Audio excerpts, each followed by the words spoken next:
हम हर रोज सैकड़ों फैसले लेते हैं, पर क्या ये फैसले वाकई हमारे अपने होते हैं? आज हम संकल्प की स्वतंत्रता यानी फ्री विल के इसी गहरे और उलझे हुए सवाल की तह तक जाएंगे। जरा सोचिए, ये सवाल हमारे होने के एहसास की जड़ पर चोट करता है। क्या हम अपनी जिंदगी की कहानी खुद लिख रहे हैं, या हम बस एक पहले से लिखी हुई कहानी के किरदार हैं जो अपने डायलॉग बोल रहे हैं? चलिए पता लगाते हैं। ठीक है, तो इस बड़ी और मुश्किल बहस को समझने के लिए क्यों ना हम अपनी रोजमर्रा की जिंदगी से ही शुरुआत करें।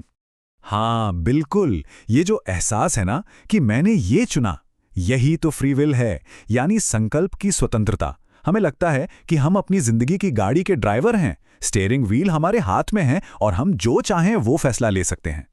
पर क्या कहानी वाकई इतनी सीधी है? जब हम थोड़ा और गौर करते हैं तो पता चलता है कि शायद कोई और है जो पर्दे के पीछे से हमारी डोर खींच रहा है। देखिए, हमारी आज़ादी पर 3 बड़े सवालिया निशान लगते हैं। पहला, क्या सब कुछ पहले से तय है, किसी ऊपर वाली शक्ति की मर्जी से? दूसरा, क्या हम बस प्रकृति के नियमों के गुलाम हैं, जैसे कि हमारे जीन्स और हमारे दिमाग की बनावट? और तीसरा, क्या हमारे फैसले असल में हमारा अनजाना मन ले रहा है और हमें खबर भी नहीं? तो अब आते हैं फ्री विल के खिलाफ सबसे बड़े वैज्ञानिक तर्क पर। और ये तर्क कहीं और से नहीं बल्कि खुद ब्रह्मांड की बनावट से आता है।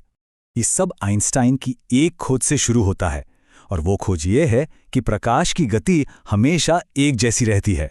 कोई चाहे कितनी भी तेजी से चले, प्रकाश की रफ्तार नहीं बदलती। सुनने में बहुत मामूली बात लगती है ना? पर यहीं से समय के बारे में हमारी पूरी समझ उलट-पुलट हो जाती है। इस तस्वीर को देखिए। जो इंसान प्लेटफॉर्म पर खड़ा है, उसके लिए ट्रेन के दोनों सिरों पर बिजली एक साथ गिरती है, पर जो इंसान चलती ट्रेन के अंदर है, उसके लिए एक बिजली पहले गिरती है और दूसरी बाद में। इसका सीधा सा मतलब यह है कि ब्रह्मांड में कोई एक अभी या नाव नहीं है जो सबके लिए सच हो। हर किसी का अभी अलग है।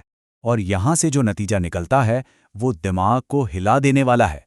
इसका मतलब है कि समय किसी नदी की तरह नहीं बहता, बल्कि ये एक जमे हुए ब्लॉक की तरह है, जिसमें अतीत, वर्तमान और भविष्य सब कुछ एक साथ मौजूद है। और अगर भविष्य पहले से ही मौजूद है, तो हमारे चुनाव क्या हैं? बस एक भ्रम। ठीक, जब ऐसा लगता है कि हम सब एक पहले से लिखी हुई स्क्रिप्ट के एक्टर हैं और खेल खत्म हो चुका है, तभी क्वांटम फिजिक्स की अजीब दुनिया कहानी में एक नया मोड़ ले आती है। देखिए, क्वांटम फिजिक्स कहती है कि हम कभी भी किसी छोटे से छोटे कण की सही जगह और सही रफ्तार एक साथ नहीं जान सकते। और यहाँ सबसे ज़रूरी बात यह है कि यह हमारी नापने की कोई गलती नहीं है, बल्कि ब्रह्मांड की बनावट ही ऐसी है, थोड़ी सी अनिश्चित, थोड़ी सी धुंधली। तो एक तरफ है घड़ी की तरह चलने वाला ब्रह्मांड, जहां सब कुछ पहले से तय है, और दूसरी तरफ है क्वांटम ब्रह्मांड, जो संभावनाओं से भरा है, जहां कुछ भी हो सकता है। ये जो अनिश्चितता है ना, ये एक छोटा सा झरोखा खोलती है, एक ऐसी जगह जहां शायद हमारे चुनाव सच में मायने रखते हों, जहां फ्री विल की कोई गुंजाइश। तो चलिए अब इस पूरी बहस को अंतरिक्ष की गहराइयों से निकालकर हमारे अपने दिमाग के अंदर ले आते हैं। कुछ बहुत ही दिलचस्प प्रयोग हुए हैं।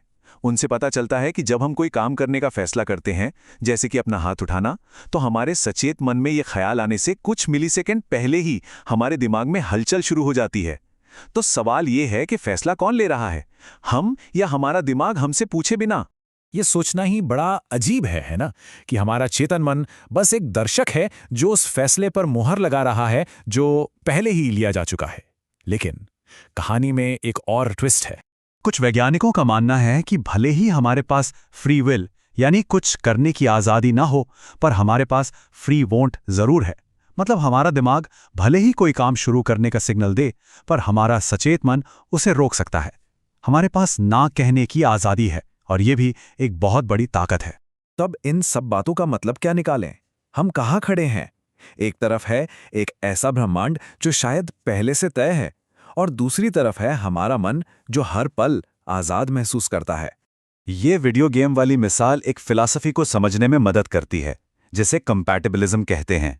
ये कहती है कि हो सकता है हम एक तय सिस्टम के अंदर काम कर रहे हों, लेकिन फिर भी हम आज़ाद महसूस करते हैं, और हमारे लिए वो एहसास ही सच है। जैसे गेम का किरदार ये नहीं जानता कि उसे कोई कंट्रोल कर रहा है। और सच तो ये है कि हम सब एक तरह की दोहरी जिंदगी जीते हैं। हम एक तरफ कहते हैं कि सब किस्मत का खेल है, लेकिन दूसरी तरफ किसी की कामयाबी पर उसकी तारीफ भी करते हैं और किसी की गलती पर उसे जिम्मेदार भी ठहराते हैं। हम जीते ऐसे हैं जैसे हमारे फैसले बहुत मायने रखते हैं, क्योंकि इसके बिना शायद हमारा समाज चल ही नहीं सकता। और आखिर में हम इसी एक सवाल पर आकर रुक जाते हैं।